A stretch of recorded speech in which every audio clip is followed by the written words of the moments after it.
አሁን ፈተናዎችን ጨፍልቆ ለማለፍ የሚያስችል ብቃት ብልጽግና ፈጥሯል።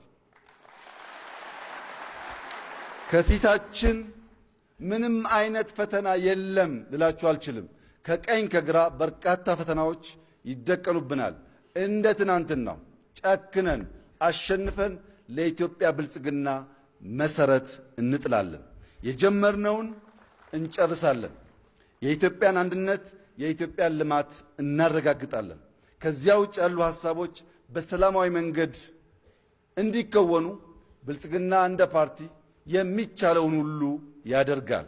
የኛ ተገን፣ የኛ ጋሻ፣ የኛ መከታ ሰፊው የኢትዮጵያ ሕዝብ ነውና የኢትዮጵያ ሕዝብን በመያዝ ለልጆቻችን ምንዳ፣ ለልጆቻችን የብልጽግና መሰረት፣ የሰላም ተምሳሌት የሆነች ያበበች ኢትዮጵያን ለመተው ተግተን እንሰራለን።